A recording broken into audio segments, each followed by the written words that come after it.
दोस्तों, जब हम प्रस्तावना को पढ़ते हैं तो उसमें ये 9 शब्द हमें दिखाई देते हैं। गणराज्य, अखंडता, समानता, समाजवाद, लोकतंत्र, संप्रभुता, धर्मनिरपेक्षता, न्याय और बंधुता। दोस्तों, ये सभी शब्द बहुत ही महत्वपूर्ण हैं और एमपीपीएससी की मुख्य परीक्षा में कई बार आए हैं और आगे भी आते रहेंगे। इसलिए इन 9 शब्दों को हम 3 नंबर में लिखेंगे। ठीक है दोस्तों, तो पहला शब्द है गणराज्य। कि गणराज्य क्या होता है? दोस्तों, गणराज्य एक ऐसा राज्य होता है जिसमें सार्वजनिक पद जनता द्वारा निर्वाचित होते हैं, जैसे राष्ट्रपति, प्रधानमंत्री, मुख्यमंत्री। ये सभी सार्वजनिक पद हैं। इन पर कोई व्यक्ति किसी वंशानुक्रम आधार पर नहीं आता है। इनका निर्वाचन होता है और जनता इनका निर्वाचन करती है। ठीक है दोस्तों, और जिसे बहुमत प्राप्त होता है वह इन पदों पर आसीन होता है। दोस्तों, गणराज्य एक ऐसा राज्य है जिसमें विशेषाधिकारों की अनुपस्थिति होती है। सभी लोगों को समान अधिकार होते हैं और सभी पदों पर पहुंचने के लिए सभी को अधिकार है।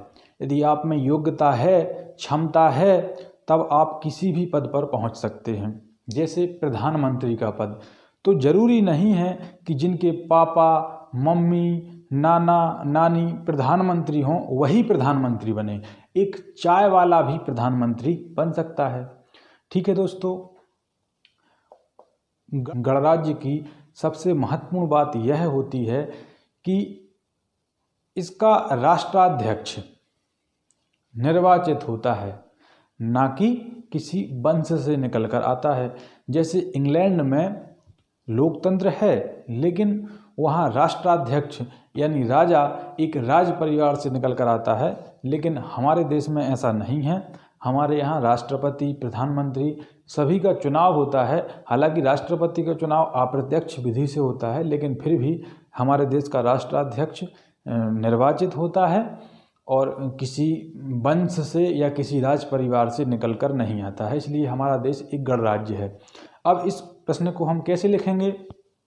तो दोस्तों, गणराज्य वह राज्य है जिसका राष्ट्राध्यक्ष निर्वाचित होता है, ना कि वंशानुगत। दोस्तों, हमारा अगला शब्द है अखंडता।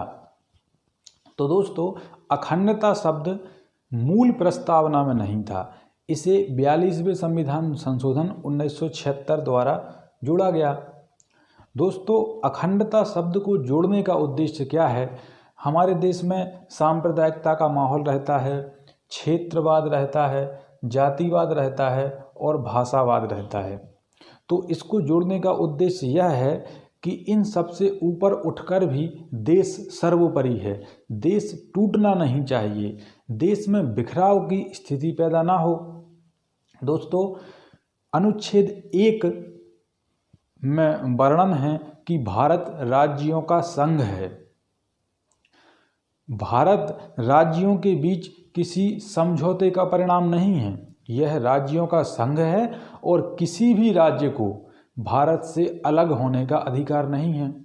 दोस्तों, अनुच्छेद 1 में भारत राज्यों का संघ है, यानी भारत देश एक है। केवल राज्यों का निर्माण इसलिए किया गया है कि इतने बड़े देश पर प्रशासन केंद्र में बैठकर नहीं किया जा सकता। इसलिए प्रशासनिक सुविधा की दृष्टि से देश को राज्यों में बांटा जरूर गया है, लेकिन किसी भी राज्य को देश से अलग होने का कोई अधिकार नहीं है। दोस्तों, अखंडता शब्द में मनोवैज्ञानिक व सीमाई आयाम दोनों शामिल हैं।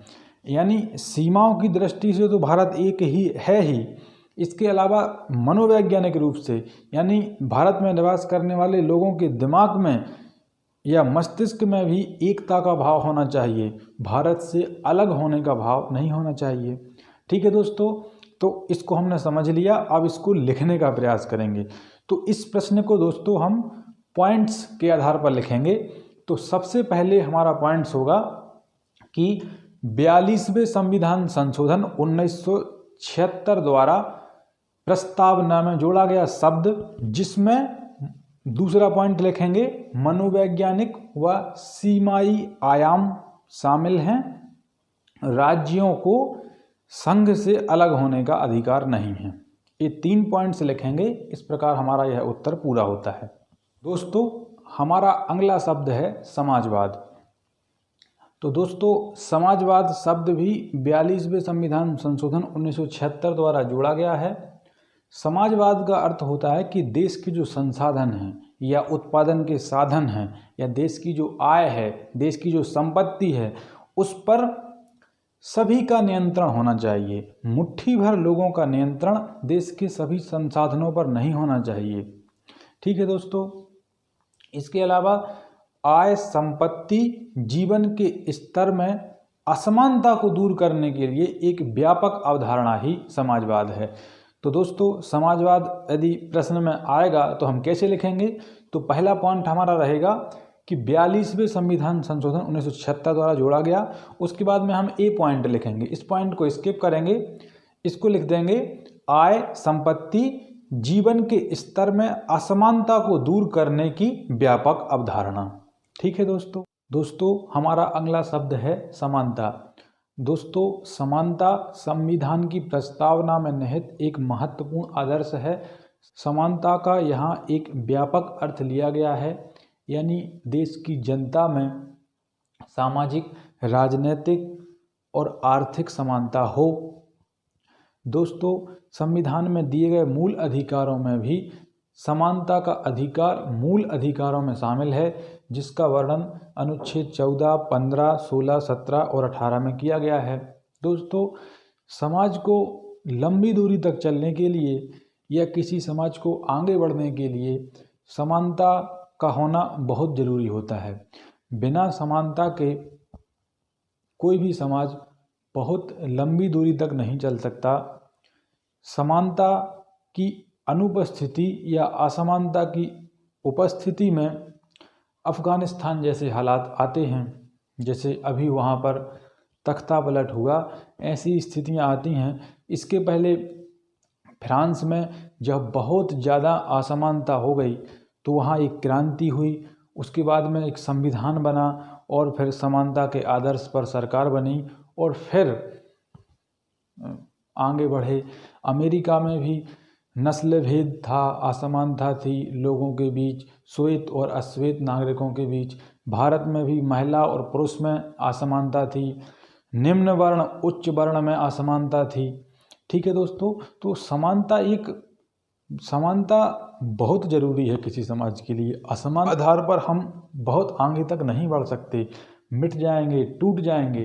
ठीक है दोस्तों, तो हम समझेंगे कि सामाजिक समानता यानी सभी लोग समान हैं, छुआछूत ना हो, एक दूसरे के प्रति अच्छा व्यवहार हो, घृणा ना हो, ईर्ष्या ना हो, द्वेष ना हो।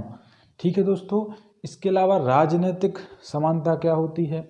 तो दोस्तों, राजनीतिक पदों पर पहुंचने के लिए सभी को समान अवसर होना चाहिए, चाहे वह गरीब हो, चाहे वह अमीर हो, चाहे वह किसी भी वर्ग का हो, उसे समान अवसर होना चाहिए। इसके अलावा आर्थिक असमानता, दोस्तों सभी के पास आर्थिक रूप से समानता होना चाहिए, सभी आर्थिक रूप से सक्षम हों, सभी के पास मूलभूत आवश्यकताओं की पूर्ति करने के लिए पर्याप्त संसाधन हों। ठीक है दोस्तों, तो हम इस प्रश्न को कैसे लिखेंगे? व्यक्ति के समुचित विकास के लिए सामाजिक, राजनीतिक व आर्थिक समानता, और नीचे लिखेंगे संबंधित अनुच्छेद 14, 15, 16, 17, 18। ठीक है दोस्तों हमारे अगले आदर्श हैं लोकतंत्र व संप्रभुता। तो दोस्तों, यदि हम लोकतंत्र की बात करें तो लोकतंत्र में संपूर्ण शक्ति जनता के हाथ में होती है, लेकिन प्रस्तावना में लोकतंत्र का व्यापक अर्थ लिया गया है, यानी राजनीतिक लोकतंत्र के साथ सामाजिक व आर्थिक लोकतंत्र भी होना चाहिए। इसके अलावा दोस्तों, हम संप्रभुता की यदि बात करें तो संप्रभुता का अर्थ क्या होता है? संप्रभुता का अर्थ भारत देश के परिप्रेक्ष्य में यह है कि भारत किसी भी देश के अधीन नहीं है या किसी के भी अधीन नहीं है, वह किसी की बात मानने को बाध्य नहीं है। दोस्तों, भारत देश की संप्रभुता का अर्थ है कि भारत किसी के अधीन ना होकर अपने आंतरिक और बाह्य मामलों में पूरी तरह से स्वतंत्र है और अपने निर्णयों को लेने में स्वतंत्रता रखता है। दोस्तों, प्रस्तावना का अगला आदर्श है धर्मनिरपेक्षता या पंथ निरपेक्ष। तो दोस्तों, हमारा देश सभी धर्मों के प्रति समान दृष्टिकोण रखता है, सभी धर्मों को समान मानता है और सभी को समान संरक्षण प्रदान करता है। ठीक है दोस्तों, अगला आदर्श है न्याय। तो दोस्तों, देश में लोकतंत्र और लोक कल्याणकारी राज्य की स्थापना करने हेतु सामाजिक, आर्थिक, राजनीतिक न्याय की स्थापना करना राज्य का कर्तव्य है। इसके बाद बंधुता। तो दोस्तों, सभी नागरिकों के बीच एकता की भावना बनाए रखने के लिए भाईचारे की भावना का विकास करना ही बंधुता है। ठीक है दोस्तों, तो हमने इन सभी आदर्शों को समझा और इनको लिखने का प्रयास किया। ठीक है दोस्तों, धन्यवाद।